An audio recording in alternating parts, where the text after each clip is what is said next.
BMW. He's heading down now towards another chicane. That's all Zolder is, to be honest. It's just chicanes. This chicane, you can cut it really hard. You go right up against those cones, as Mark does there, and he's going to be hoping to put his first lap on the board very shortly. Very tough sector this, you're pretty much flat out. You don't want to run too wide there as you go onto the grass. Little left-hand kink here, it's not really a corner, but it is, into a super hard braking zone, into a hairpin right. You want to be nice and tight here, but it's really easy to run out wide. And then as we head down towards the final part of the lap, you go into another chicane, which has a lovely little sausage curve on the inside that certain cars struggle to get over. That one there that you can just see on screen that Mark has avoided. Cut a little bit this one, and you can run quite wide on the exit, which Mark hasn't done there, but he goes across the line, and he currently goes up to P1 with a 129.1, with Tont 1/10 behind in the BMW. But actually, Vrintz has just took P1 and he's 0.095 off pole now, Mark. So Vrintz is currently P1 with a 129.0. Quite a lot of drivers coming across the line at the minute. Gallant currently taking P1 in our AM class. With a 129.6. There'll be a lot of drivers here that you'll find that will invalidate laps, because it is just so easy to get this chicane wrong that Mark's got to send it through now, which he does so very nicely, and it's also very easy to get the next chicane wrong, as Chubby in our AM class currently goes pole by 5/10, half a second up. That is a phenomenal lap from Mitch Chubby, apologies, in the Ferrari there as he comes round turn 2. Very slippy there in the Ferrari, as I found out last week in Tier 1. It's a particularly tricky section of the track. This one's quite hard as well. You don't want to go too wide there. That's perfect from Mitch. He's catching a little bit of traffic up here, but I don't think it's going to be too much drama for him. We get a nice little on board here as we go through the chicane, and you can see how much curb he's taking there. And you want to get 2 wheels just on the inside of that curb. Back marker lets him go through into a hard braking zone. We go just before the sort of black markings on the road and through the chicane. Very slippy here. You can use the inside curb there to sort of rotate the car.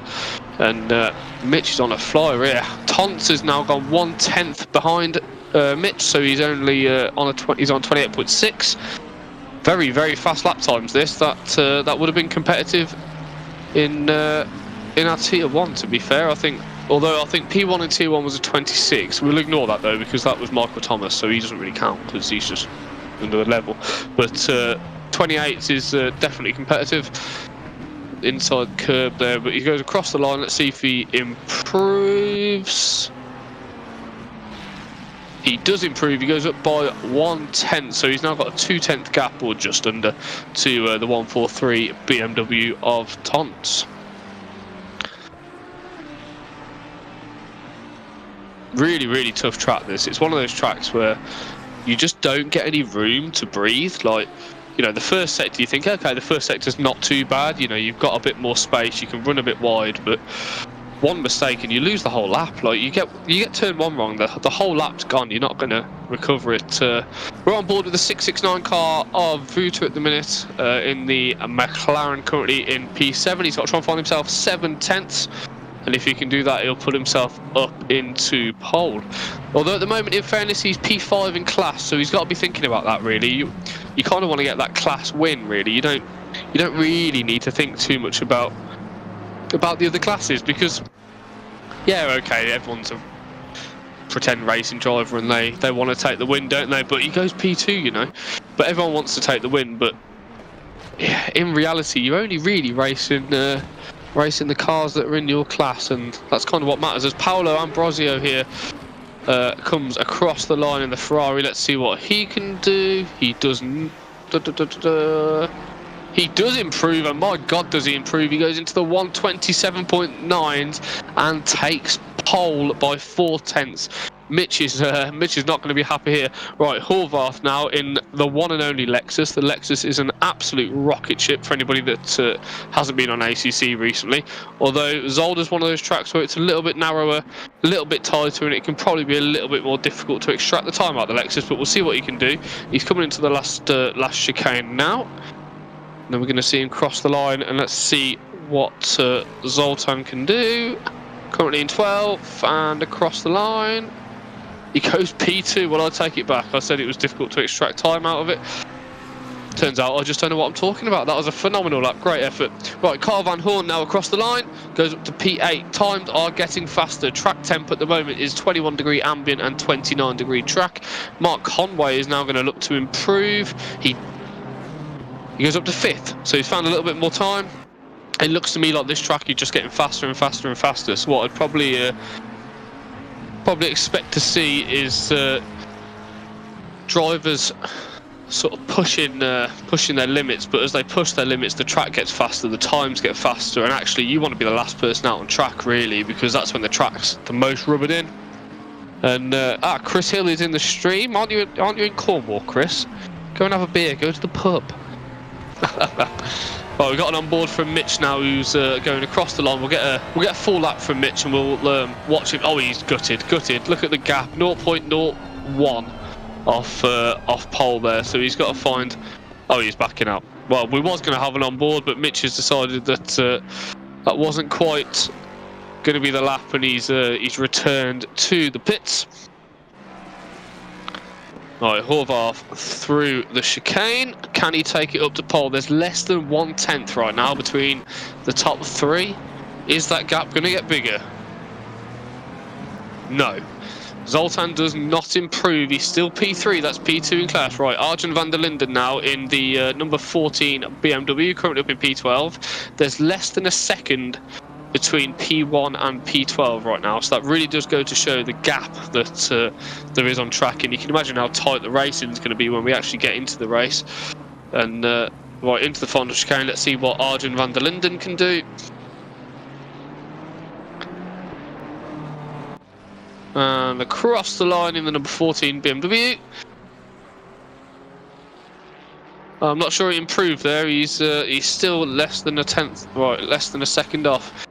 Right, Vrintz now in the McLaren, currently the fastest McLaren on the track. He's got to find himself 3/10. We know he's got it in him. He's currently P6. He's actually P4 in class from DDS Racing. Let's see what Vrintz can do. We get a nice on board as he goes over the chicane, using all that inside curb and quite a lot of the outside curb. You can see it getting a little bit twitchy there. Very tough sector to get through, that's for sure. Into the second chicane, going to cut this nice and tight up against the curb. Nice, beautiful. McLaren looking really stable through there. Bit of oversteer there. You can see the correction from the wheel as we go in towards the hairpin. Let's see if we can land this. You want to brake just after the 100-metre sign, hard on the brakes, nice and tight into the apex. Use the curve to rotate the car and then back on the power early, and try not to run wide. Very easy to do that. Currently the fastest McLaren on track, only just the 669's behind. Let's see if we can extend that gap as we go into the chicane. Nice over the sausage curbs there, unlike other vehicles that are currently on track. Right up against the wall, and he's backed out. He's backed out.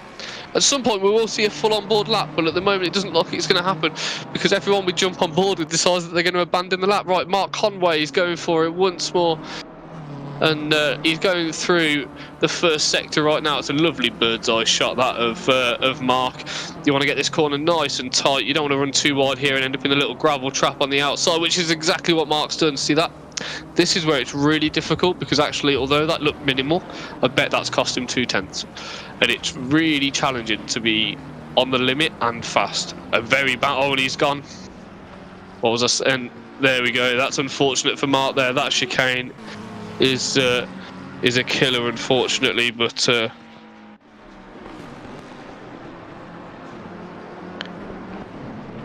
it has now claimed our first victim. Right, Matt Pryor now from Wyvern Racing goes from P19 up to P17, and we're going to get an onboard lap here, hopefully in the Mustang, where he doesn't back out of this one and abandon the lap. Hiya Kurt, how are you, buddy? Nice to see you in the stream. Right, Matt Pryor on board from Wyvern Racing into the right-hander, nice and tight, use the inside curb. Nicely done there. Doesn't look like he got onto the gravel there. As we go into the brakes, is he going to fully send it over the curb? Some people opt to avoid the curb, which is what I think Matt's done there, but he's a bit sideways there on exit. Into the second chicane. Nicely cut there. Doesn't look like it was an invalidated lap into the right-hander. This is flat out in some cars. I'm not sure about the Mustang. She's a heavy boy. She's a heavy boy. That makes sense, Andy. Let's try that again. She's a heavy girl, is what I meant. You knew what I mean.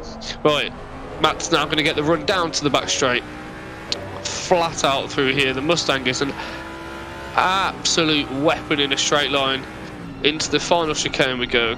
Cut the inside sausage, yeah, beautiful. Cut the outside sausage, or the other inside one, perfect. Using all the exit curve there. This could be a good lap from Matt. He's currently a second off. He's into P17. He jumps to P15, so he's found himself a 10th and a bit.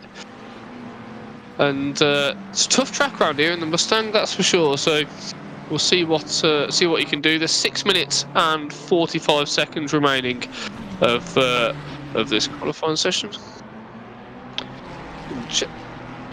Jacco van Eck from the DRT Dutch Racing team is currently in P9 at the moment in the 972 McLaren.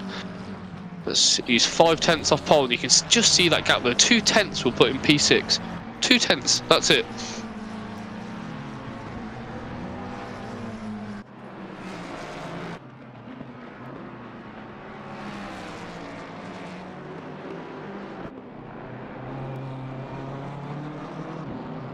So Matt is currently improving on his lap. Let's see what he can do. We saw him improve on the last lap.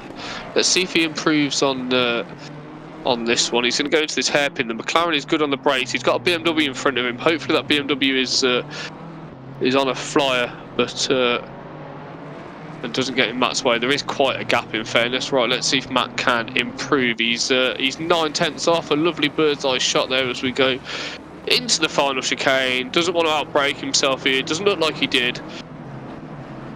No drama on the exit. Uses all of the exit, in fact. And we're going to see Matt cross that start-finish line.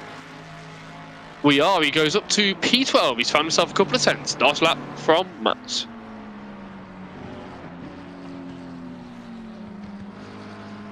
Right, Jacco van Eck now coming through the first sector. There's only a couple more laps for these guys to try and get something in.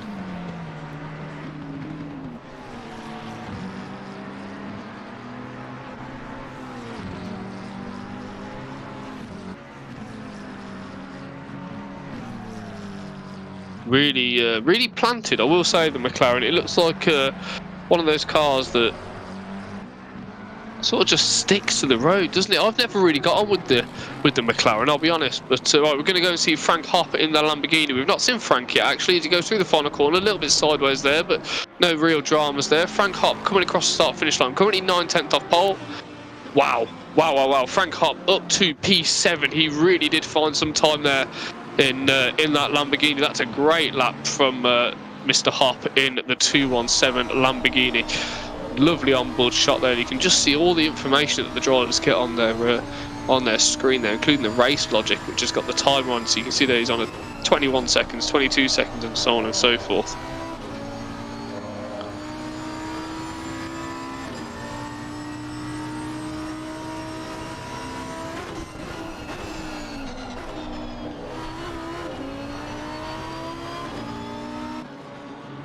Right, Frank Hopp into the chicane in the Lambo. Let's see how well the Lambo goes through this sector. Doesn't seem too bad. Oh no, that's a bit too early turning in there, and Frank's got himself into the dusty stuff. Right, Mark Conway now across that start-finish line. Driver's going to have 2 or 3 more laps. Ambrosio's currently in pole by 0.01 of a second from Mitch Chubby. Mitch is P1 in class though, and that's a phenomenal lap from Mitch. As Carl Van Horn comes into the final sector. He's just going to go into the hairpin.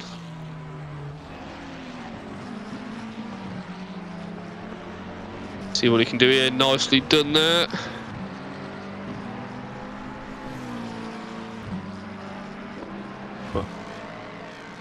This could be a good lap here from Carl. Let's see what he can do as he comes into the final chicane. Hopefully that wasn't invalid. That was nicely cut if it wasn't. And across the start-finish line we go. Where is Carl going to put himself?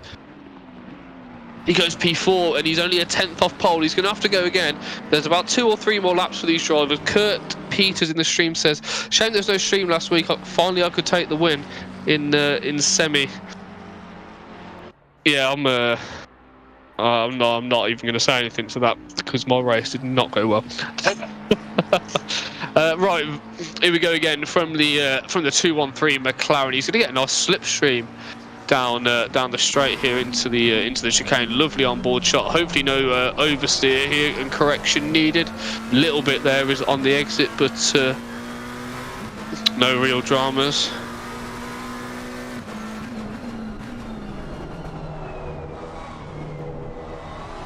And then nicely cut through there. A little bit of a twitch on the exit, but again, nothing really too dramatic there. And he might even get himself a little bit of a slipstream down here as well. I'm not sure he's really close enough, or he's going to benefit from it. But where did I end up, Kurt? I finished P5 in class, but I got spun around on the first lap, mate, which is... so I went from... I don't know where I qualified, I can't remember, but I ended up pretty much at the back of the pack. Right, oh, and he's going into the pits, bit of pit stop practice, and bit of sideways there. So that will be the end of qualifying for Wout of Rinse there. Frank Hopp now on a flyer. Frank's 3/10 off. We've already seen a massive improvement from Frank. Can we see any more? He only needs 0.01 of a... well, in fact, if he gets a 10th, he jumps up to P5. So he jumps 4 spots. So, yeah, we'll see. We'll see.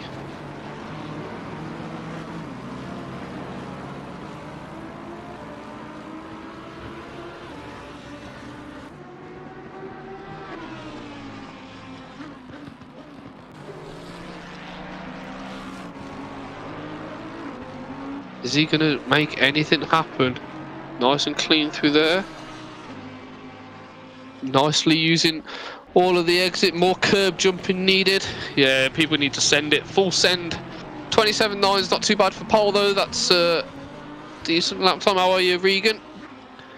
Right, can Frank improve? 3/10 to go. He's going to get 1 more lap if he's quick enough.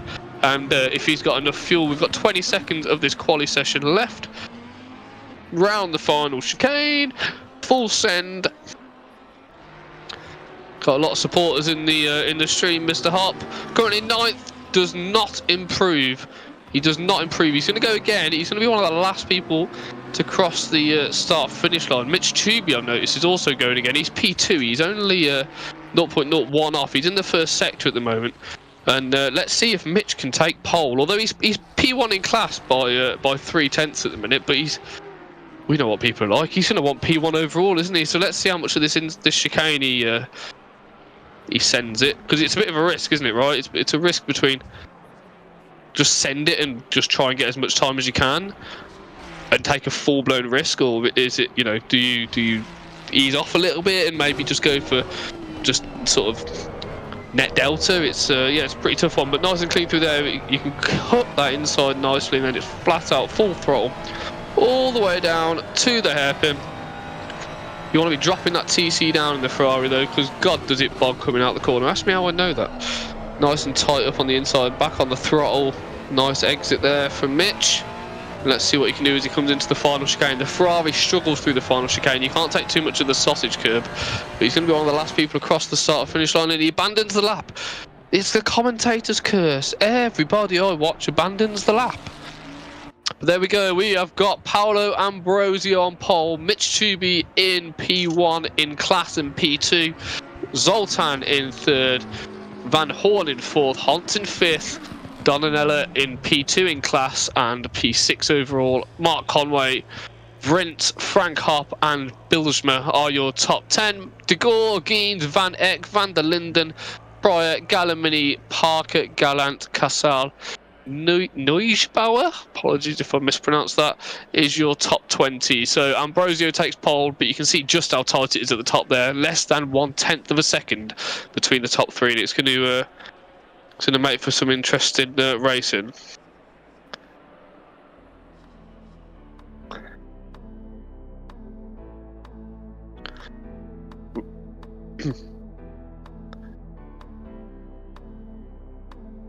So let's get a bit of an idea of just how tough this track is. You can see some of these corners there, and you've seen in qualifying how challenging it's been, and you've seen a couple of people spin out. And yeah, let's see what happens, because actually in the race anything could happen. There's going to be a lot of interesting moments. So this race is a 1 hour race. Unlike other events so there's two formats that happen with SSRI. So you've got one format which is a 75-minute race,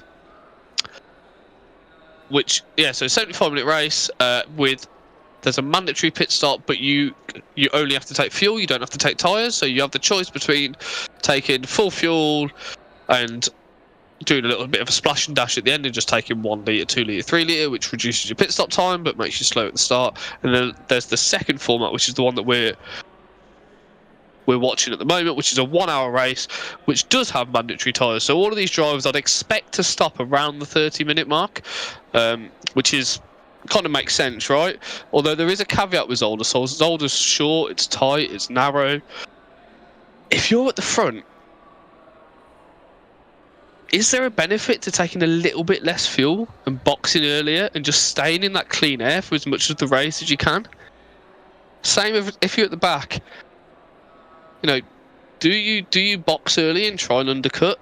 Because really, if you're stuck in all of that traffic, it's going to be really, really challenging for you to overtake, because it's really tough here. But we'll see what happens.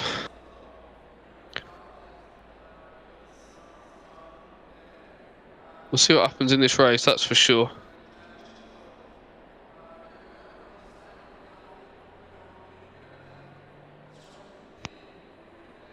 Apologies if I pause every now and again. It's because I think I've had COVID for the past week, so I have to cough, and nobody wants to hear that on stream. Not very professional of me, but nobody wants to hear me dying. So there we go. But yeah, like I say, we're gonna see what happens here. Tubi is starting from the front row. We've got two different classes on the front row. In fact, both of which are Ferraris. We've got 2 minutes countdown now. Drivers will be prepping and getting their cars sorted out, putting the fuel in, sorting their tyre pressures, deciding what their strategy is going to be on pit stop. But Paolo Ambrosio is your current pole sitter. Right, we've got the countdown clock up there at the moment with 1 minute 50. And you know what? We're watching, you can see there we've got Van Doesburg from LSM Racing in the 613 McLaren, currently starting at the back. But you know what? I don't think that's a bad place to start. And that sounds really counterintuitive, but I'd rather start at the back at Zolder than start in the middle of the pack. And the reason for that is because at the back you can just avoid all the absolute inevitable chaos that is going to happen. Whereas if you're in the middle of the pack, somebody rear-ends you, or there's a massive smash in front, you're kind of in an awkward spot. So Cohen Geens, who you can see on the screen at the minute, he's got some thinking to do. The spatial awareness that you need to just be aware of left, right, centre, in front, behind, braking distance, everything else that's going on around you is really challenging. So it's going to be really interesting just to see what they happen.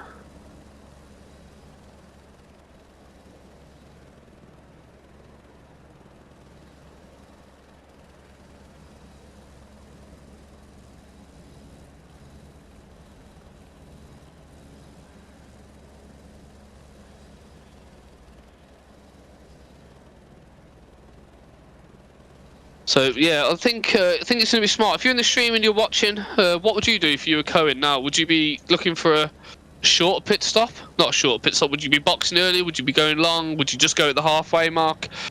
What would your strategy be if you're in the stream? And if you're in the stream and there's anybody you want to see, or anybody that you think are really interested to see where they're starting, how they get on, etc., give us a shout out and we'll jump on board with them. Naturally, as it's the race start, we'll start at the beginning. But what you're going to see at the moment is a full formation lap. Won't take particularly long because Zolder is about as long as the street that I live in. He should send it very hard so he's not in the middle anymore. Are you suggesting he caused a massive accident, Regan? Just full sends, no brake into turn one. Right, and we're seeing Ambrosio and Mitch pulling away now. The cars will leave in a 2x2. And I promise you they're not going towards Noah's Ark, but they are going to do a full lap of Zolder, come all the way back round, and then it's going to be a rolling start up to turn 1, where it's going to get spicy. So if you've never watched an SSRI race before, let's stay on board with the stream. Make sure you like, follow, subscribe, all that interesting stuff I have to say as a commentator. But it's going to get spicy here, that I can tell you for sure. And yeah, we'll see. We'll see what happens.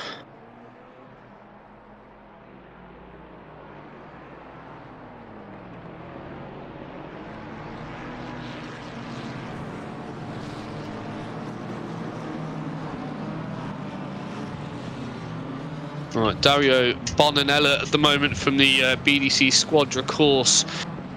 Ferrari currently P2 in AM class. So just for some context, the top 3 from each class get promoted. So there's 4 classes overall. You've got Pro and Semi-Pro, which is Tier 1. There's Silver and AM, which is Tier 2. The top 3 from each division get promoted, and the bottom 3 get demoted. Obviously circumstances dependent, so if you're bottom 3 because you've not raced all season, that's slightly different, I imagine. But the admin team at SSRI sorted that out. But yeah, if you're Bonanella right now, you're in a pretty comfy place. You're P6.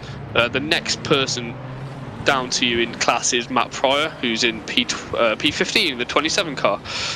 So you got a bit of work to play with. You don't need to really worry about what's going on around you too much. You just need to sort of stay out of trouble. There's a perfectly good curb you can jump over. The people in the stream are terrible influences. They're just saying full send it, don't brake, hope for the best, don't worry about the drive-through that you'll inevitably get when you send it through the chicane at 150 mile an hour. Although in practice I did try sending it over the chicane at 150 mile an hour, the big one, without braking. I thought I'll just see how this setup works, and I actually got through without spinning or doing a backflip or a 360 or whatever it might be. Obviously can't do that in the race, but we'll definitely see some incidents happen here. Right, cars are starting to line up 2 by 2 as they come down towards the final chicane and the start finish line.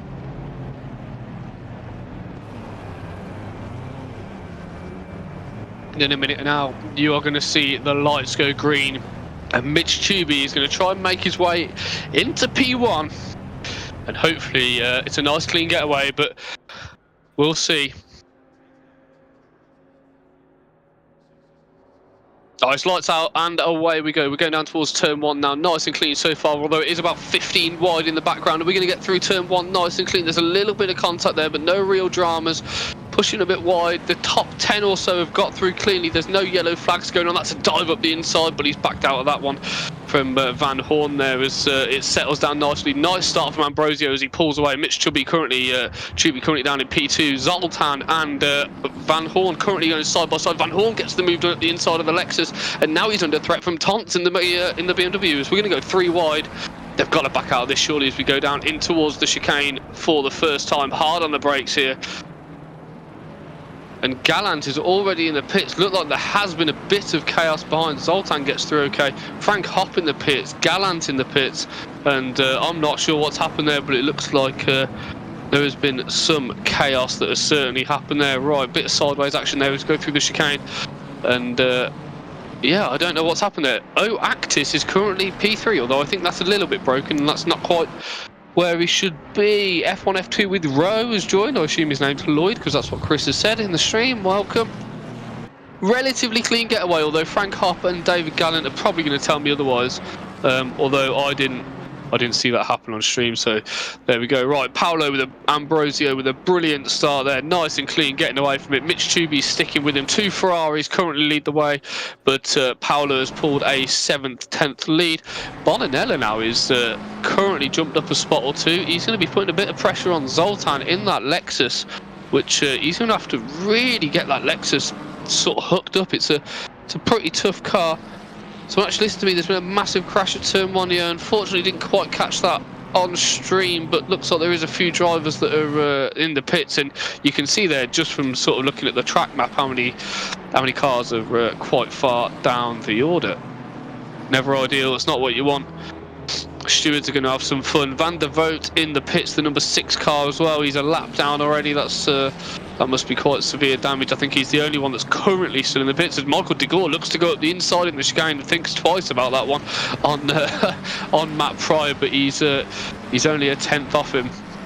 Is Michael going to try and line himself up into this next chicane that looks a little bit far back from this angle? To be honest, that would be very brave up the inside into this chicane, no doubt.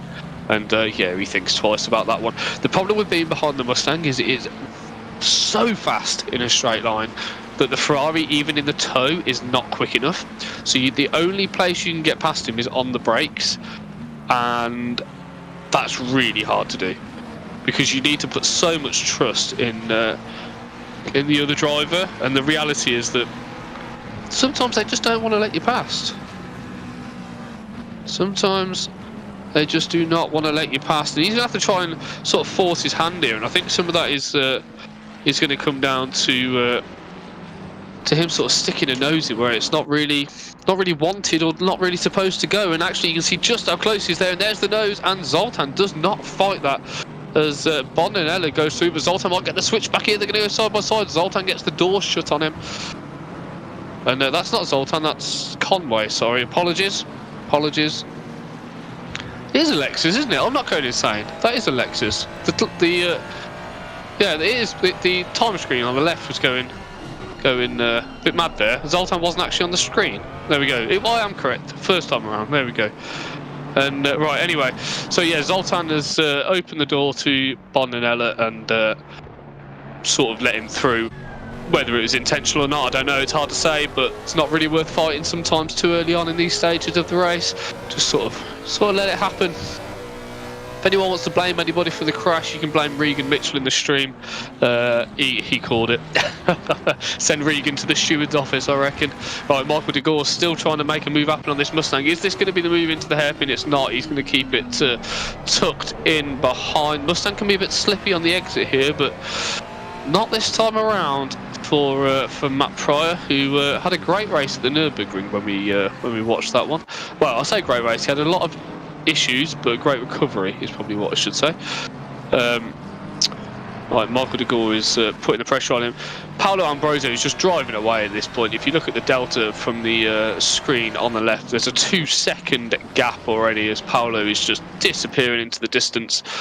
Mitch Chubby's also pulled nearly he's 3/10 off actually. So Mitch Chubby is currently under a bit of pressure actually from Van Horn at the minute, who's 3/10 off. Although that's a little bit of dusty section, and that was a very long race. Yes. Oh, great. You don't want to get into the deserty, sandy stuff, the gravel trap there, and you can see the gap's just got a little bit bigger. Mitch is going to be quite happy about that though. That's certainly taken a bit of pressure off him going into the chicane. Ferrari can be a little bit tricky to get through there. McLaren looks a little bit more stable. Michael de Gore looks for a move. They're going to go side by side into the chicane. I don't think there's much point in fighting this one. He doesn't fight it, and Michael de Gore gets through, but he's ran really, really wide there. He's off onto the grass, and Matt Pryor goes past. Wilsmer and Casale all go past him there. That is so unfortunate. I thought he got that. I thought he had that move secured there, but yeah, really, really unfortunate. And unfortunately, this is what I'm saying about Zolder. It's one of those tracks where one mistake is just so detrimental to the entire race. So now he's gone from, what was that, battling for 10th, 9th, 10th place, down to 14th and back in traffic. Going to be really annoyed right now, and we'll see what happens. He's going to be probably wanted to try and get those back. That was a very long race. My 2-minute pit stop tried to change the setting, and the computer said no. That's really unfortunate. Did you get involved in an incident at the start? I saw you in the pits, but not sure what actually happened. Right, we're on board with a 669 car now, who's on the back bumper of Matt Pryor, who's he's getting a lot of action and a lot of screen time today. We've got 53 minutes to go. There's that balance, isn't it, between do you just send it, it's a 60-minute race, or do you back off, wait for him to say no, he's going to send it, he's looking up the inside, is that going to be enough? Is Matt Pryor going to defend? They're going to go too wide through the chicane, there's contact on the rear, and I won't believe this, but guess who's just come back at him? Is that Michael de Gore on the outside? It is Michael de Gore. Michael de Gore, thank you very much. I will have my spot back. Thank you all for fighting. He's just took 3 for the price of 1. So that was certainly spicy. There was a little bit of contact going through there, but too wide into the chicane is always going to be challenge. What happened to Frank Hopp from Kurt in the stream? So yeah, Frank was involved in a early race incident. Not sure what happened. We didn't quite catch it on stream, but yeah, it doesn't look like he's quite at the race that he had in mind.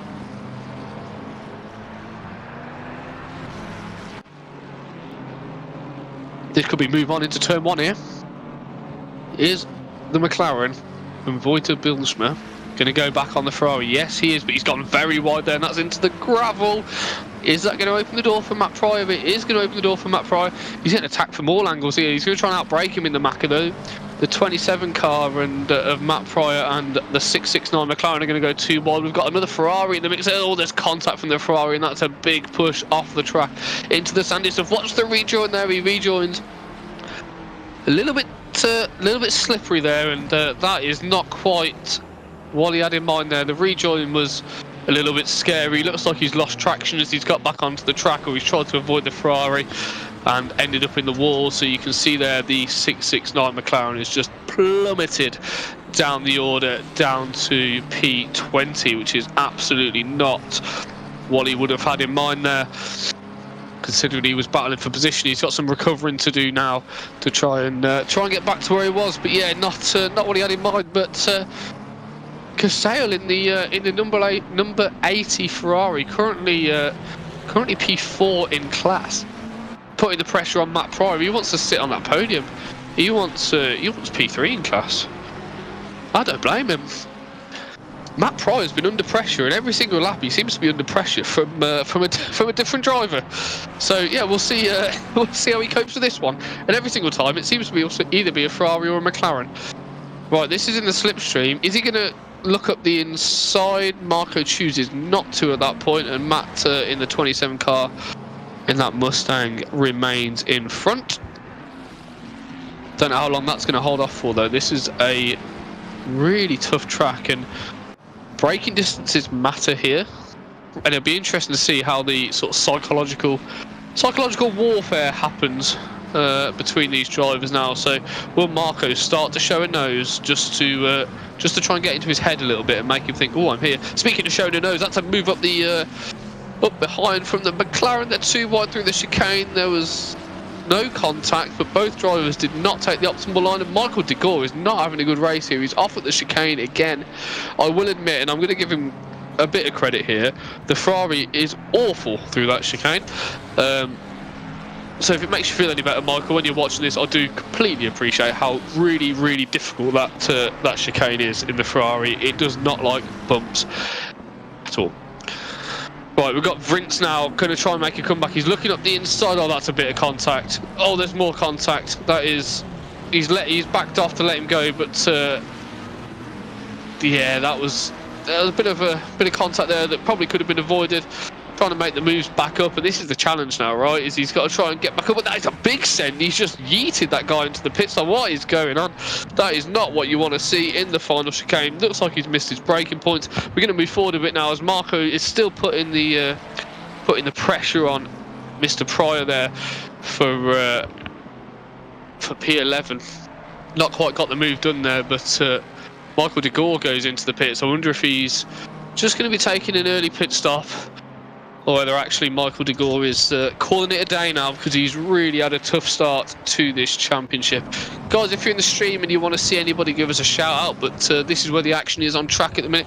Mitch Tooby currently in P2, he's P1 in class. He's maintaining the gap, in fairness, to Ambrosio. So Ambrosio is going to be feeling the pressure. He knows that, you know, it's one of these tracks where a small mistake from Paolo right now, and Mitch would be right on his rear wing. We got a yellow flag there from the 454 car off in... oh, he's just returned to garage and he's left, so I'm not sure what's happened there. Carmageddon, love it.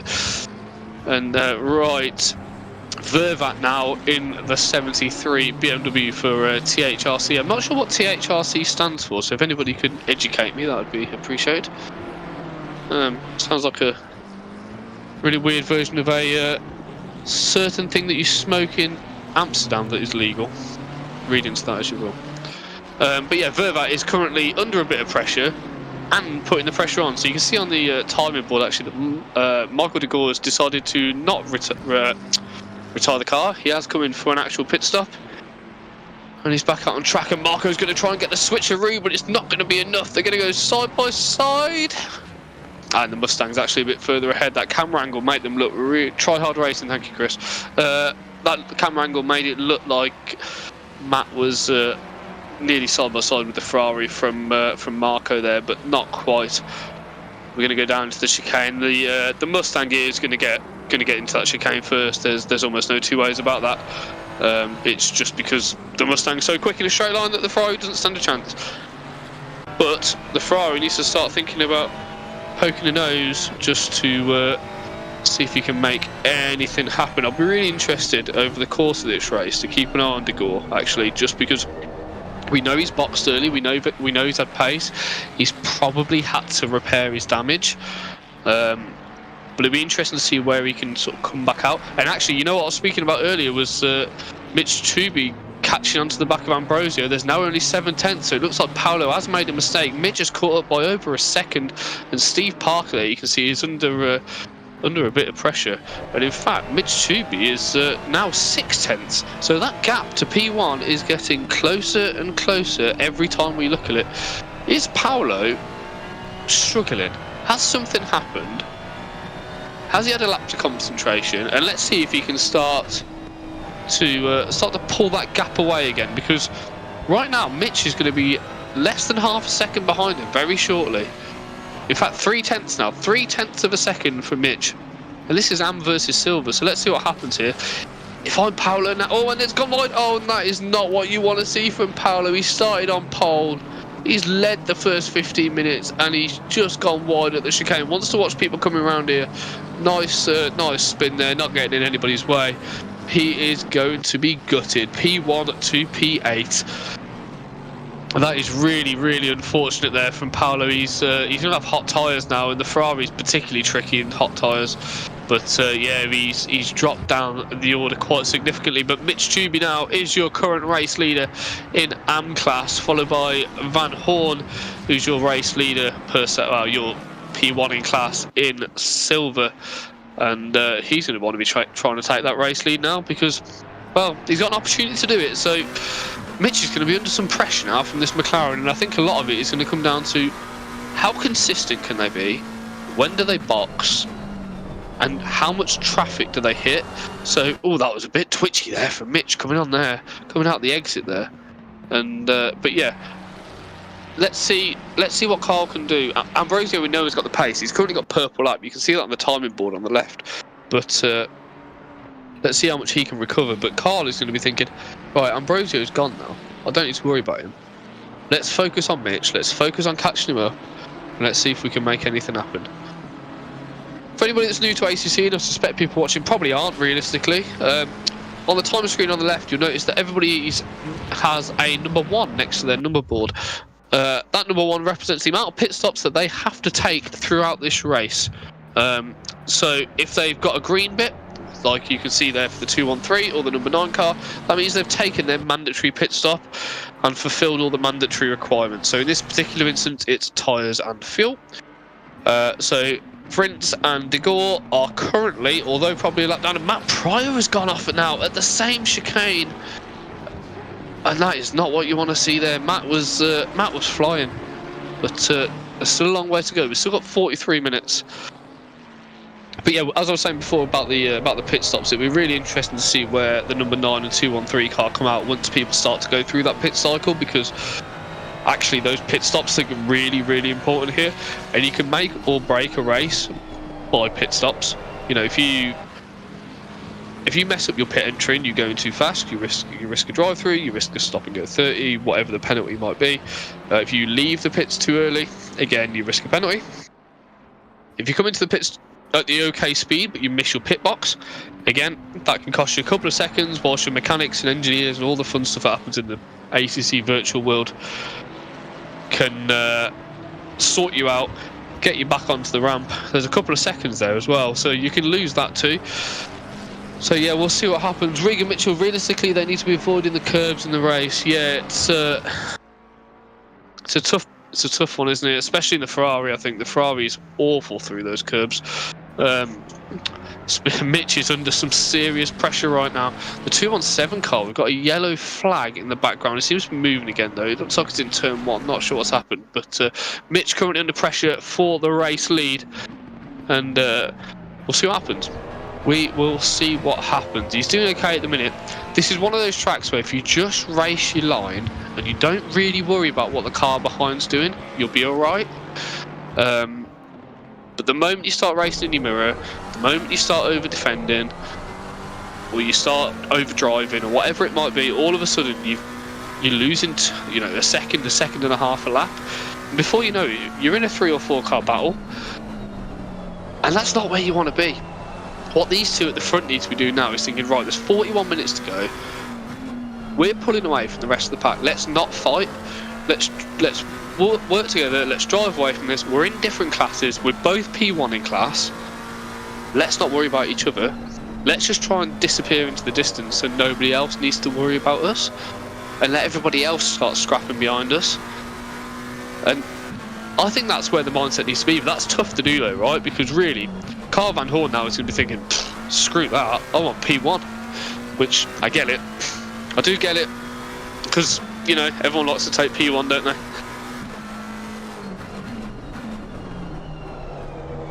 But yeah, we'll see. We'll see what happens. If they can stick together and the gap remains the same, that'll be the smart thing to do. Makes for some pretty boring watching, I will admit, but it's a tactical thing. Frank Hopp coming into the pit lane. You can see the raised bonnet on that Lamborghini there. Frank is not having a good day. 3 laps down, comes into the pits. I don't know if Frank's going to call it a day here, whether he's going to stay out or not. We'll find out. He's probably got a lot of repair time to take. Dario is still in P8 at the minute, and he's not gained as fast as I thought he would. I'll be honest, I thought he'd be all over the back of Van Eck at the minute, but he's just not.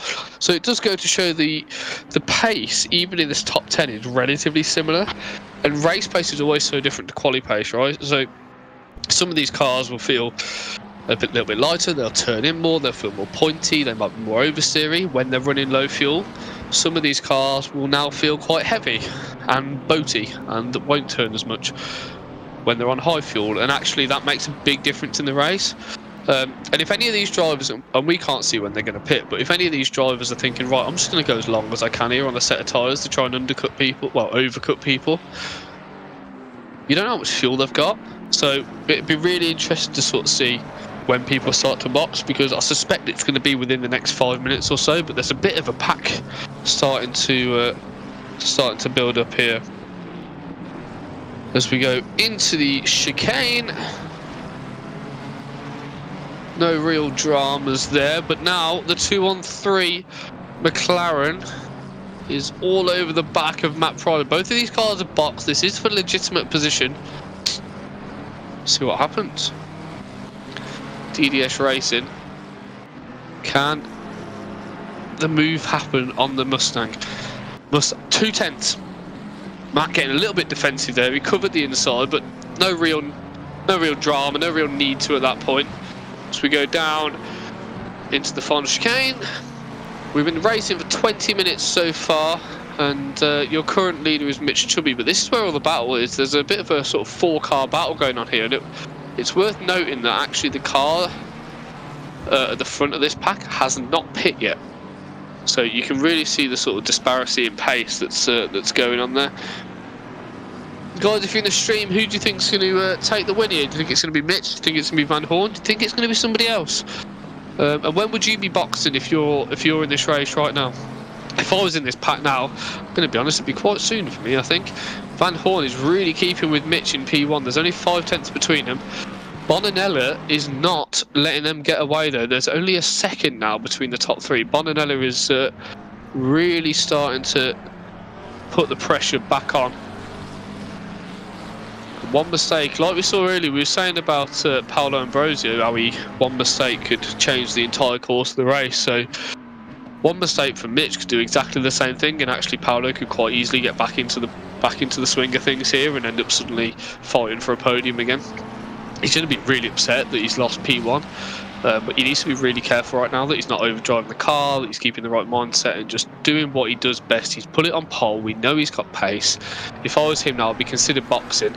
You know your tyres have been for a spin. You know they're probably a little bit worn, and you can see just how close it is. Look at this. You've got 5 cars there, all the way back to that green Lexus of Horvath that is very, very in your face. You can't really miss it, can you? All battling quite hard, and it could turn quite spicy. That is a back marker, however, that Carl is currently trying. Is that a back marker or is that P1? No, that's Mitch Chubey, isn't it? Carl has just taken P1. That's a back marker though. That was very close. Now Mitch is going to come up the inside. That's very, very tight. They're going to go 2-1 into the chicane. Let's see what happens here. That was not ideal. Who is going to back out? Is anybody going to back out? Neither of them are going to back out. And Bonanella is thinking, carry on, guys. You keep fighting for this because I'm going to come past both of you. And we're going to go 3 wide. No, we're not. Bonanella can't quite get through there. The trees are in the way. Right, hard onto the braking zone we go. We're going to go 2 wide, 3 wide. Who knows what's going to happen here? A bit more contact there into the chicane. Nice and cutting. Bit of a lag there as it appeared that... Oh, and it's a big spin there, but he managed to catch that. That was a phenomenal save, in fairness to him. And wow. That is some proper racing. Right, we're going to go 2 wide again into the chicane. Ferrari on the inside, McLaren on the outside. Then the Lexus is thinking, guys, I could do this. Zoltan is thinking, I'm in the Lexus, mate. I'll just drive past you. This thing does 9,000 miles an hour.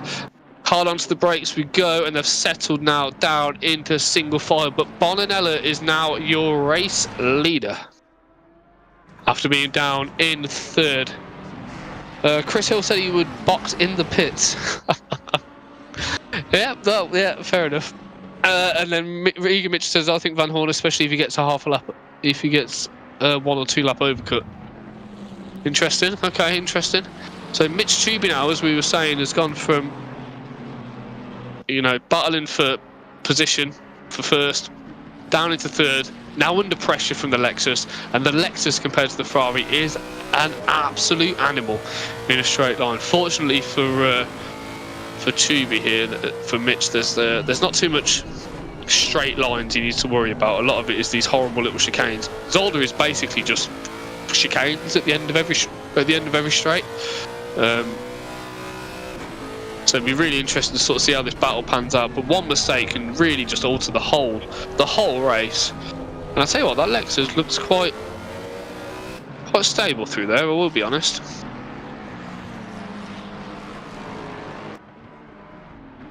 Dropping off the pack a bit here, but Bonanella has pulled a 1.8 second gap right now to Van Horn behind. Regan Mitchell, that was before the battle mine. Yeah, fair. What I asked that question, Regan, and then the battle all kicked off, and everyone ended up in the wall, and we were 3 wide, and all sorts was going off. So, what would your answer be now that you've seen it settle down a little bit? Would it remain the same? Henry Tons here in the BMW from Toga Academy, currently sitting on the back of Mark Conway, going down into turn 1. It's BMW versus BMW. There's 4 tenths between them. Not sure that they're really going to get into much of a battle at the moment. They're not that close, but that again, that could quite easily change. We're going to start seeing people coming into the pits. The 669 car from Billersma has been in the pits for quite some time already. He's 10 laps down, so retiring the car there. Oh, bit of dirt in the background there. Not sure who that was. Van der Linden, perhaps? I'm not sure. Right, Henry Tons now. Can he make something happen? That was a much better chicane there. We might have the run as we go into the 2nd chicane. All really Conway has to do is stick it in the middle of the track though, and he'll be fine. Henry decides to back out a bit. No real dramas. Cutting the chicane, nice. What I'd expect to see is a few drive-throughs happen as we go through this race, because actually it's so easy to get the track cuts and the track limits, especially in the chicanes. You run wide through there by a millimetre, and in some tracks you can lift off the throttle and it'll sort of calculate really quickly that actually you didn't gain any time. On this track you can't, it's pretty much instant. So you need to be super careful going through those chicanes. And these guys are just so close, aren't they? As Mark Conroy decides, I'm staying out of this trouble, and I'm going to jump into the pits. Regan Mitchell, I don't dare guess anymore. Yeah, in fairness, mate, you've probably been quite accurate with the predictions so far. You called the crash on the first lap. Right, Mark Conway in the pits. Let's see if Mark comes out in front of Matt Pryor. I think he will. Jacco Van Eck now is giving the pressure to Henry Tonts in that BMW. You're going to see it from a slightly different perspective here. And you can see the Ferrari there from Ambrosio in the background, who's going to want to be making up time. I wonder when people will start to box.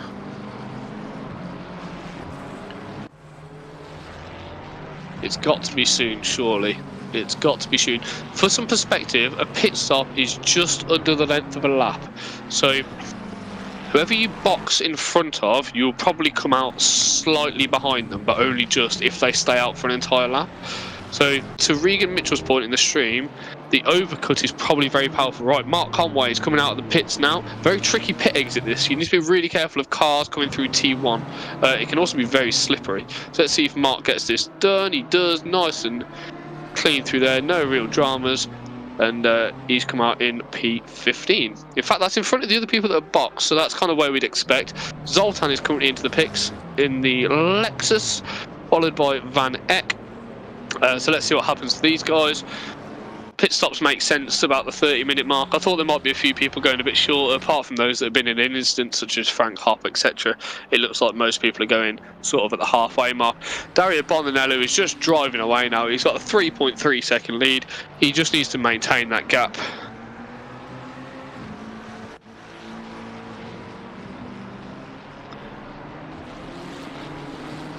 But yeah, doing a phenomenal job up at the front at the moment. Didn't qualify in pole, but he sure as hell is in first place now, and he's going to try and hold on to that for the next half an hour.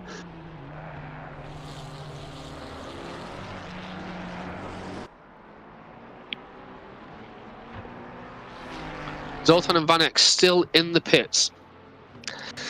Van Eck coming out now, so you can see he's turned green, but in fact, does that mean Van Eck has just jumped Zoltan? No, it doesn't. It's just they were further down the pit lane than Zoltan was. Right, Steve Parker, quick snapshot of him, but Zoltan coming out of the pits now.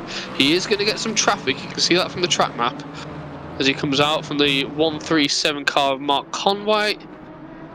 But he's clear now. So Mark is going to be on the warmed up tyres. Zoltan is not, so it's going to be really interesting.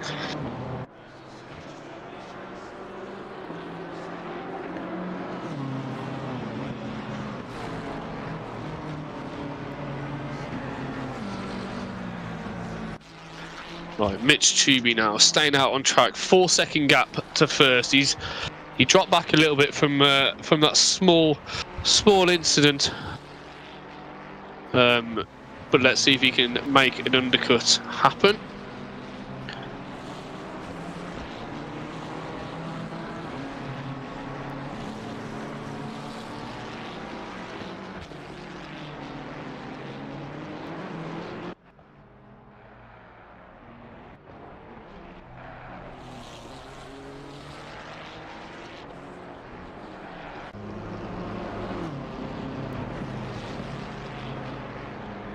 Right, Carl Van Horn coming out of the pits. Let's go. Let's see what happens. 28 minutes remaining from Astro Racing Team's Carl Van Horn now as he comes out. Relatively clean on exit, although yeah, he's nice and clean there. He is the man that's furthest up the order that has pit so far. He's come out in front of Zoltan, although we'd expect that because he was battling for the lead up at points. And Bonanella, our leader, comes into the pits, which puts Mitch Tubey out in the lead at the minute. So Mitch is going to need to put some banger of a laps in now, and Dario is going to need a really strong outlap. We've also seen Paolo Ambrosio coming in now. So Paolo was our pole sitter and is also currently in the pits, but actually he led the race for the first 15-20 minutes. Had a bit of a moment going through the chicane. Really really unfortunate. And Vervat now is going to go side by side into turn 1. No, they're not. The gap, that's not turn 1 either. That's this final chicane, and the car in front boxed, so never mind. Right, Steve Parker into the pits. We've got Gallimini in the pits. We've got quite a few people into the pits.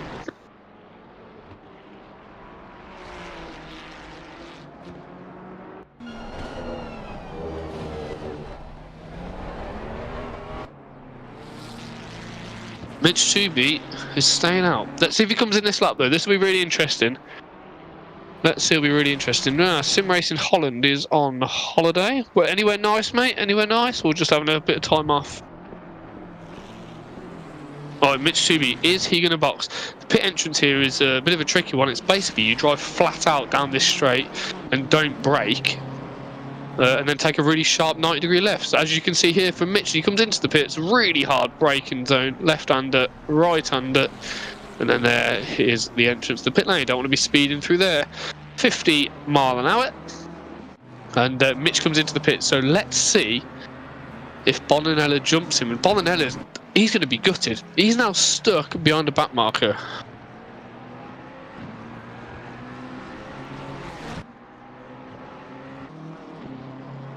So he's not. Yeah, this will be interesting. Although Bolonella's actually the car in front, so I apologise there, but that's a little bit. Oh, that's not what he wanted. He's on the grass. Yeah, it looks like we've had a bit of lag there on the stream. Not sure what happened there. Not sure if he was actually on the grass or whether that was just ACC doing ACC things. Right, is Bonanella going to come out in front of Mitch Tooby? Mitch Tooby's still in the pits. I think he probably is realistically. He had a 3-second gap, but we'll see.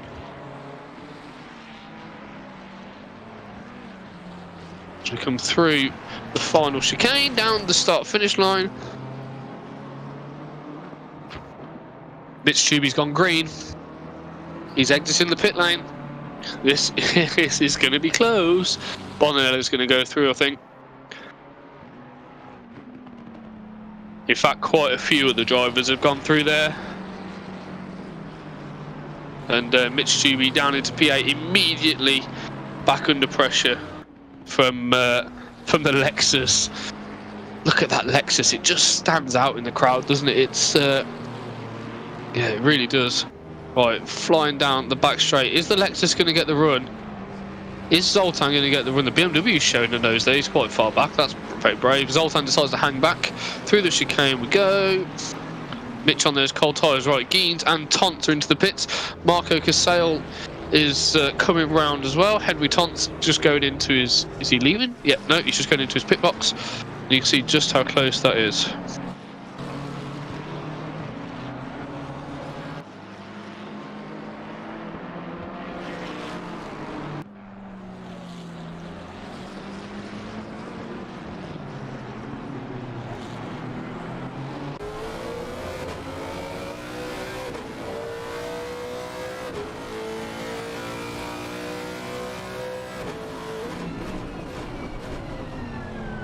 Zoltan is really giving Mitch some pressure here. Mitch running a touch wide there, but arguably using all the track, and that might be the run down into turn 1 for Zoltan. Nice on board there, and you can see Mitch on the inside. Mitch has got the short run into T1, gets the line done. Zoltan opened the door up to the car behind there. Mark Conway decided to back out of that one. Decided that was not going to be the opportunity.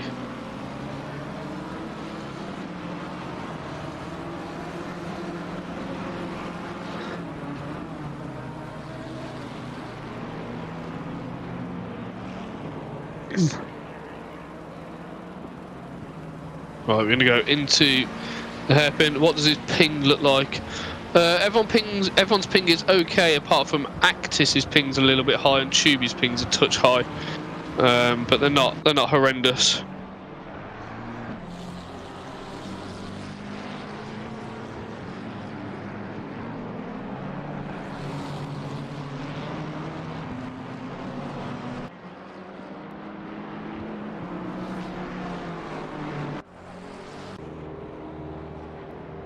Alright, that's Vervat into the pits from pole. He's not actually net pole though. Mark Conway is still in a battle. Every time we look at Mark, he's been in a battle. Regan Mitchell says his best bet is still on Van Horn. It's possible. It really is possible. He's P1 in class, so either way. Yeah, I remember you saying, Chris. Actually, I think you're right there, mate.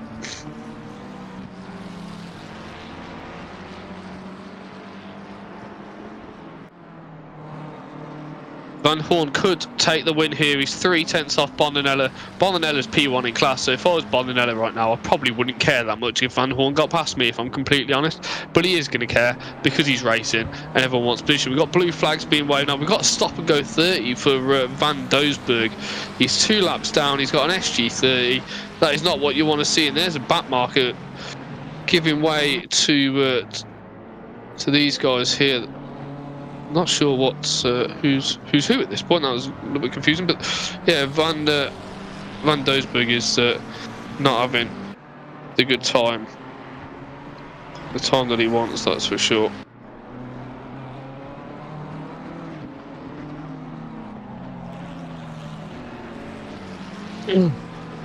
Right,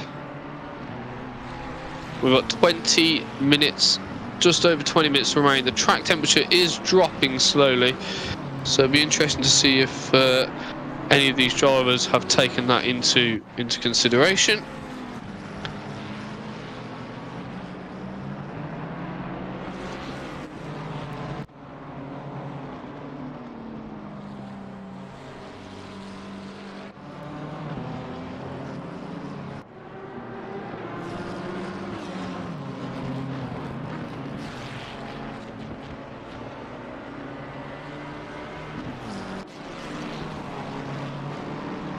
This is a bit of a 3-car battle, you know.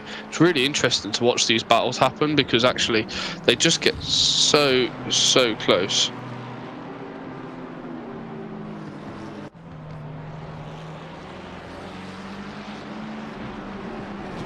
And those small little mistakes that you see people make such a big difference. And Zoltan is going to want that P3. Any of these drivers could take the win at this point. They really could take the win. So let's see what happens.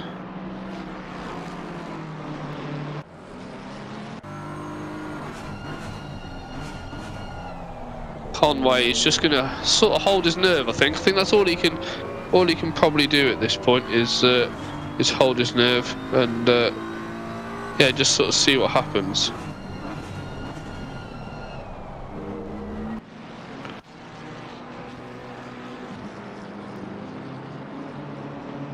And Van Horn now right under pressure from Bonanella. So Regan Mitchell's been saying in the chat that he thinks Van Horn could win. He is out in front. Bonanella teleporting around the screen a little bit. Looks like we're experiencing a little bit of lag, but it's no real drama. And let's see if he can hold off the pressure from Bonanella behind him. That gap is not really getting bigger, and they're going to feel the pressure of a back marker.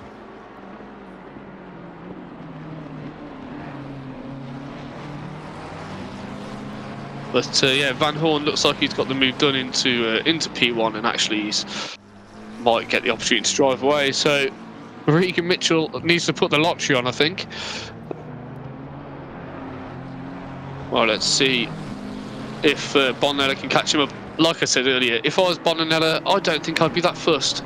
I really don't think I'd be that bothered about the fact that I'm not P1, because actually I'm just P1 in class, and that's kind of all that matters. Backmarker getting out of the way nicely, that's nicely done. Is he aware of the second car behind him? He is. He gets on the brakes, and both cars get through it nice and smooth.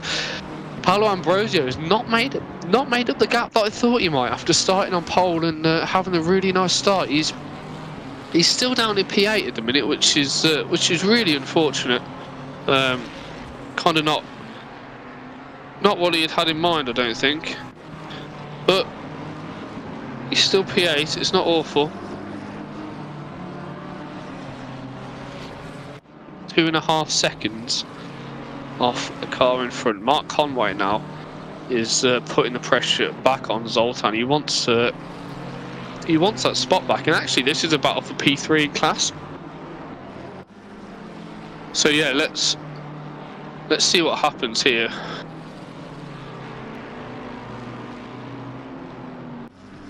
The Beam is quick, the Lexus is quick, but can anybody make a move happen? He's looking up the inside, he's putting him under that psychological pressure.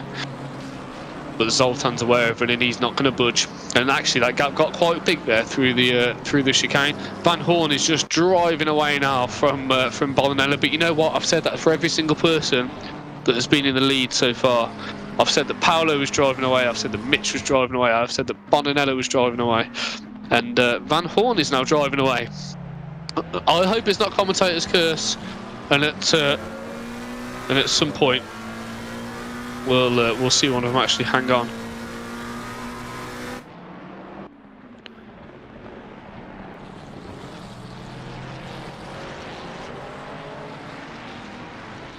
Michael Decor now, who boxed really early on, is looking to make his way back into the top 10. He's currently in the top 10 in class, but he had a bit of a rough start. Been involved in a few incidents. Not really what he had in mind, but he's now putting the pressure on Matt Pryor, and Matt Pryor's been in every single bit of stream that we've seen so far today. And can the Ferrari of De Gore get past Mr. Pryor? Let's see. It's not for a class position. However, overall points make a difference. Let's see what happens. Frank Hopp now has a drive-through, so he's not having a good day. I don't think he's going to be coming back out into the race.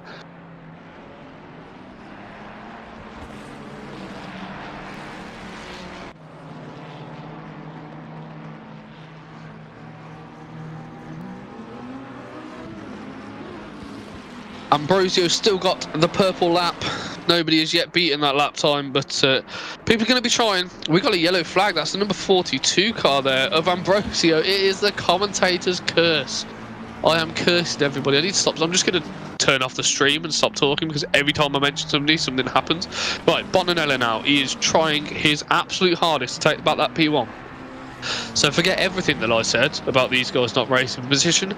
They sure as hell are going to be racing position.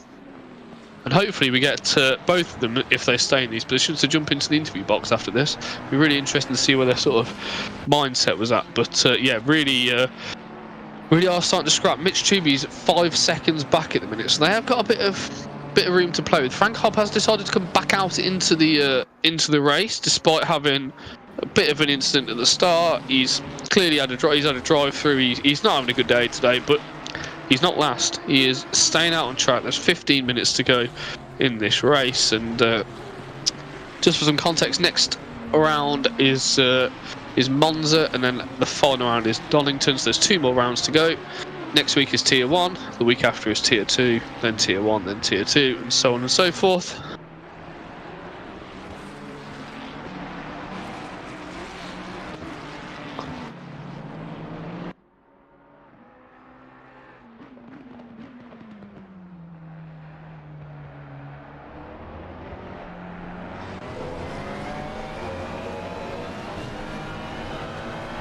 A nice little on board from Bonanella here, and you can see from that bonnet cam just how close he is getting to the back of Van Horn. He looks up the inside. He's going to show a nose here, but not quite enough room there as Van Horn shuts the door. They're going to get a run down into the final chicane. The Squadra Course BDC car from Dario there, hard on the brakes, little bit deep there. That's not what he's going to have wanted, but manages to recover it. Takes a lot of the exit curb onto the final start-finish straight. And the gap's still only half a second, so there's going to be 30 minutes of these guys just putting themselves under pressure, try not to make mistakes. And you know what? This could go either way. This really could go either way.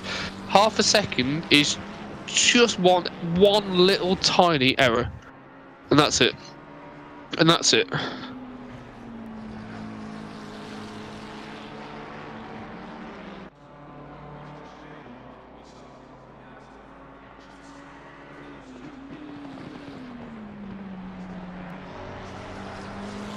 And you know what? There you go. There you go. 1.1 second gap now. Not looking forward to Monza, says Kurt Peters and Regan Mitchell. I'm skipping Monza because I'm not here, so I'm quite happy I'm skipping Monza. Because yeah, I suspect it will be chaos, and that is quite interesting. That got a little bit spicy there for Henry Tont and Jacco Van Eck as we went through the second chicane there, which you can cut quite a lot. Not sure what really happened there. That was quite an interesting one, but Jacco ran a little bit wide. Henry Tont looked like he got up the inside.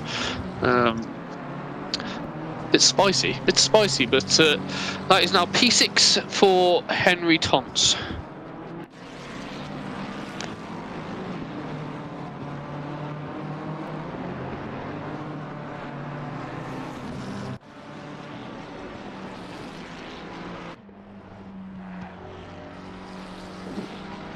Alright, Mitch Tubey now, currently in P3, he was leading at one point.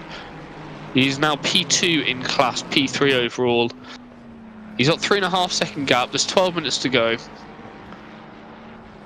I don't know if there is enough time for him to catch up. We got a yellow flag though, the 217 car, Frank's RTG. He's gone back to the garage, he's had enough. Frank's not having the race he had hoped for, he really isn't.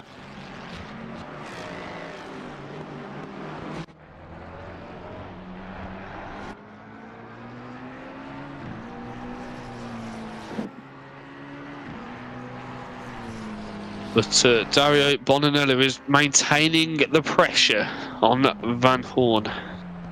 Is it Horn or Hoon, or how would you pronounce it if anybody knows in the chat? Not really sure. So I'm being told it's Horn. Okay, that's good then, because I hate mispronouncing people's names. So this is one thing I will point out that I think is quite interesting actually, is there's such a difference in car between the Ferrari in P2 and the McLaren in P1. So the Ferrari in P2 has better brakes. It's a little more understeery. It has higher top speed, but it gets there slower. Whereas the McLaren is a little bit more slidey, has better aero, but has absolutely horrendous brakes. Like, genuinely horrendous. So if that Ferrari's alongside you, you're probably going to lose the spot, or you're going to at least lose that distance into the braking zone. So it's really important that Van Horn just stays ahead right now. As soon as Bonanello gets alongside him, he knows he's in trouble. We've only got 10 minutes to go now, so that's about 6 or so laps, give or take. We've done 32 laps so far. The field is pretty spread out, apart from these guys at the front. And it's going to come down to the last few laps. It really is. It's going to come down to who can concentrate the most. Because if you just drive normally, you'll be fine. It's when you start making those mistakes, it's when you start looking in your mirror, it's when you start doing things that you wouldn't normally do. You've just got to treat it as a bit of a hot lap session and just don't worry about the car behind you. It's a little bit different from Bonanello right now, who probably does need to push. Mitch Tubey behind is slowly closing that gap in. It's down to 2.8 seconds. And the moment these boys in front start battling, Mitch is going to be right on the back of it.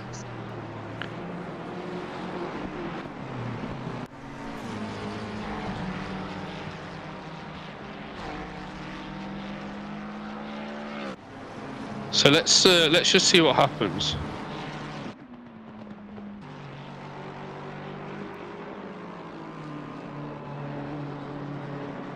Let's just see what happens. Right, Jacco Van Eck putting the pressure under Mr. Conway again. As always. As always. And Matt Pryor again, another man who's had quite a lot of time on stream. And Michael de Gore behind. Not really as close as he was. These two have kind of been maintaining the same gap for the last few laps.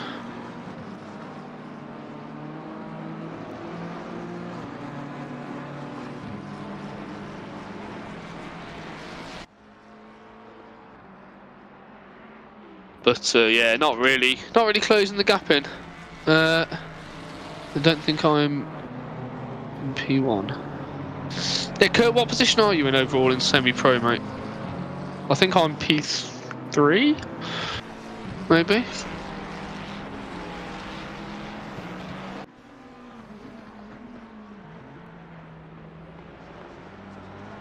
I think I'm P3. Alright, let's get a lovely onboard lap here of cars. So we'll talk through a lap. So braking just before the board, turning in nice and sharp. You want to use all the inside curb, nicely done there from Carl. Over at the outside curve, flick it out to the left. Brake earlier than you think here and turn in and try and hit the little sausage curbs on the right. You can use all of the exit curve, but it can be a bit twitchy. Sticking nice and tight, flat out through this sector. Braking just after the concrete bit. Hard onto the brakes, up onto the curve and not getting too wide out onto the exit there, as Carl did not do there. Very nice clean first sector. Right, braking just after the board, hard on the brakes. You want to cut a little bit of the inside chicane, although during the race you might want to avoid it, which is what Carl's done. And you can cut a bit of the outside chicane, maintaining 2 wheels on the black stuff.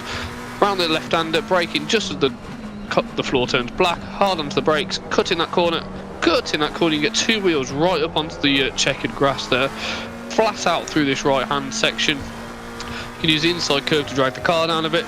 Then we're going to go into a tight right-hander, so you want to be going down on the traction control, changing into a lower TC, turning in nice and tight, back out on the throttle, try and keep it nice and steady, nice and linear throttle control. Little kink there as we go down towards the final chicane, and again, kind of a difficult place to brake, but around the board, depending on which car you're in, cut the inside, flat out, using all of the outside, and that is a lap of Zolder, as demonstrated very nicely from Mr. Horn, as he goes across the line and maintains that 1.1 second gap.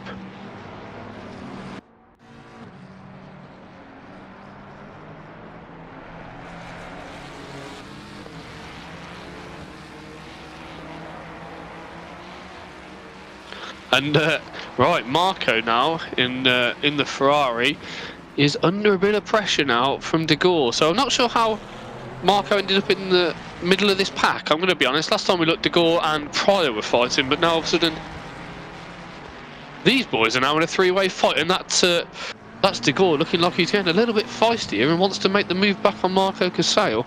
Oh, and that's a bit of a bump up the rear into the back of the Mustang in the final corner.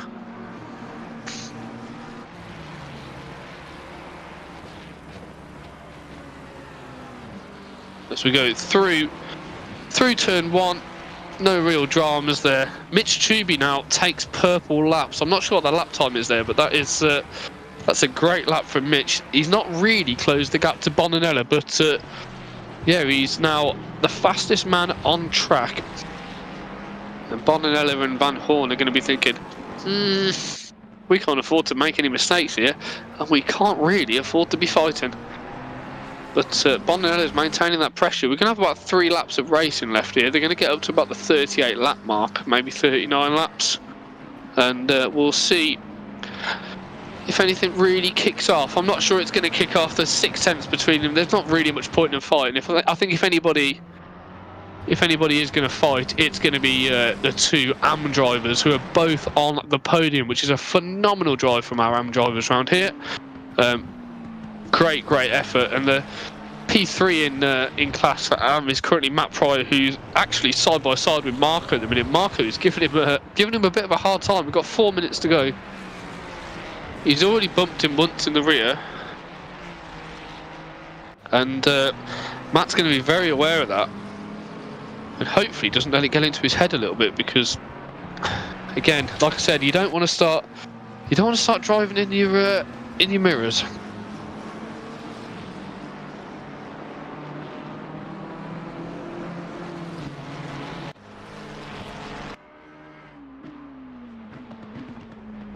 Mitch Truby is suddenly 5 tenths off the back of Bonanella. There is just under 4 minutes to go, and it's about to kick off because Mitch is the fastest man on track. Bonanella knows it. It's going to be in his head, and Mitch has just got to. Yeah, he's a bit pushed for time, but if he can just maintain the pace and just wait for the move, he's got a few laps to make that happen yet. Let's see if he can. Let's see how well he deals with the pressure. Let's see how well Bonanella deals with the pressure. He's led this race for a bit. He doesn't really need to worry about Van Horn right now. Can he hold off P1 in class? I think if my maths is mathing, there will be 2 more laps after this. So this lap and 2 more. and we'll see just about where these guys finish up.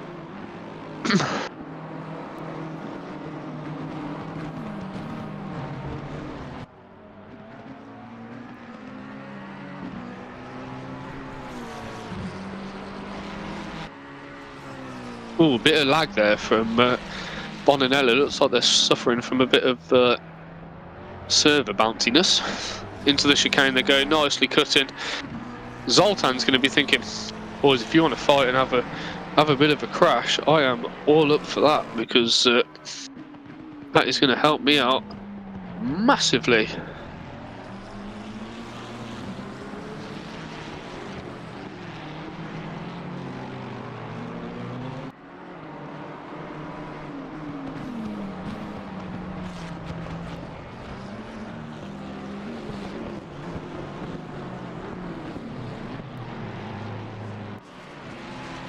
Right, across the start-finish line, we do indeed have 2 laps to go. Right, 4 tenths now is the gap. Mitch might now need to start thinking about whether or not he can make a move happen. And Bondanella's going to be thinking, Christ, I just need to sit here and defend. Forget Van Horn. Let's just concentrate on my race, get my head down. I think it's pretty much set in stone at the moment that unless anything dramatic happens, Van Horn is going to take the win. And somebody predicted that in the chat. So great effort on predicting it. Great effort on predicting it.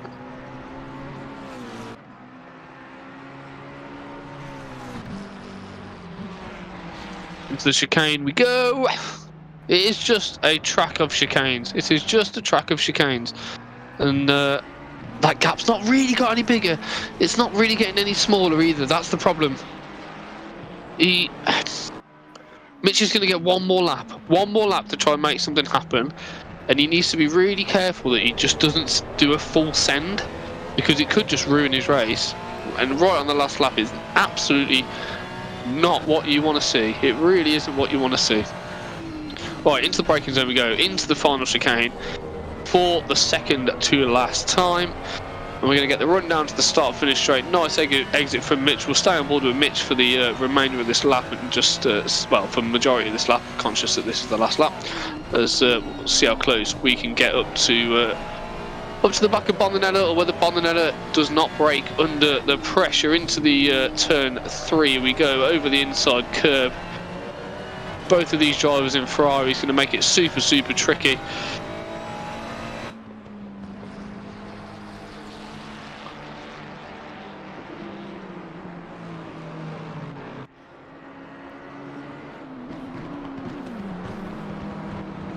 And then into the chicane we go.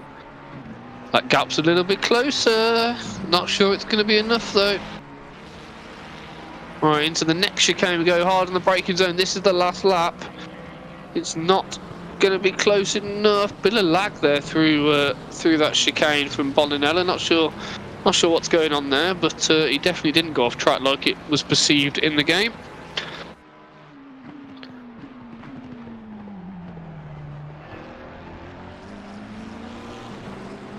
And oh my god, they're going to go side by side. They are literally side by side. They're inside. Oh my god, what is going on? I'm not sure who's who at this stage.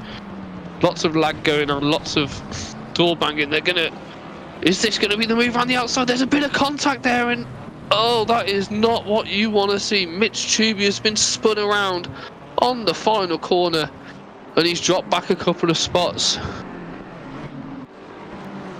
And he is going to be devastated, but Van Horn is your leader and winner of this race. Bondanella takes P2, Zoltan takes P3, Hans takes P4, Mitch Tubey does take P5 in the end, which is P2 in class.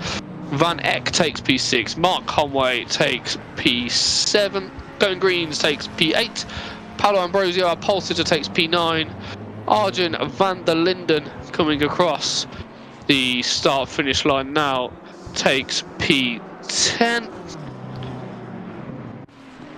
Marco Casale a little bit further down the order, currently in P11, still under a little bit of pressure actually from De Gaulle, but no real dramas. Into the last corner, and Casale in the number 80 Ferrari is going to take P11. P12 goes to Matt Pryor. No, P12 goes to De Gore. P13 goes to Matt Pryor, sorry. Galamini takes P14. Bartolucci takes P15.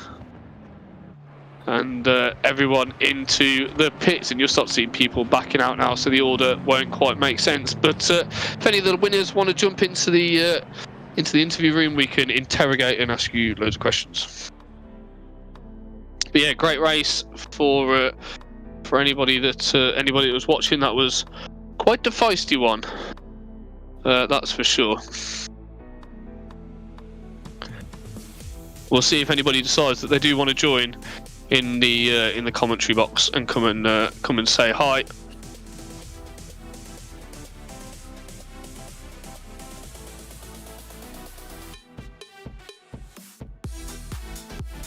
Who've we got? We've got Carl Van Horn. So, Carl, how are you? Welcome to the live stream. And how was that race for you, mate? Yeah, thanks. Yeah, that was a great race. I really enjoyed it. A 10-hour race last weekend on this track, so that definitely helped with the end result today. Yeah, you had a great result. You didn't quite qualify on pole, but you obviously finished in first place. You must be super happy with that. Yeah, there was quite a lot of drama that happened around you, which obviously played into your hands quite a bit. But yeah, great result. Yeah. I had made some small mistakes myself. Had some near-death experience during the race. But I managed to keep it on track and had some great fights on track with other drivers, and yeah, it was a great race. Yeah, for definite. And if you obviously you won, but if you was to do anything different next time, what would you think that would be? Or are you quite happy with the way that everything sort of panned out? Yeah, I'm quite happy with everything, how it was going, and yeah, for the next time, I will definitely try to improve my qualifying. And then just start from pole and hope to drive away from the rest. Yeah, perfect. That sounds good. And obviously this is quite a lot of championship points for you, so that'll help massively as we go into Monza next week. Are you looking forward to Monza? Yeah, I'm looking an interesting one. It's going to be an interesting one, especially turn 1 at the start. Yeah. So hopefully we can survive that, and then on to the next win. Yeah, definitely. Cool, perfect. Thank you very much, Carl, for joining us, and best of luck at Monza, mate. See you in 2 weeks. Yeah, thank you, Carl. Good night. Henry, welcome to the interrogation room, the commentary box, the area where I get to ask you loads of questions about how your race went. So, how was that for you, mate? Honestly, went as pretty much as expected. Wasn't exactly the fastest, but keeping up the top brass. So also good that as well. Yeah, no, that's good. Sorry, go on. No, you're gone.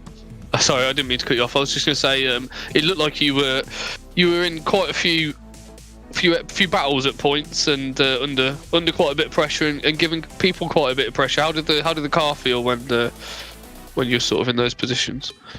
Honestly, the car felt great.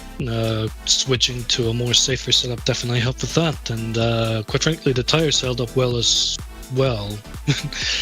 Basically, I don't think the others around me were having such luck with tires, as I saw Conway heading to the pits earlier than me, and Van Eck as well. And then on the second stint, I just saw that I was faster than the others as well. I'm guessing that's just due to the later splash and dash.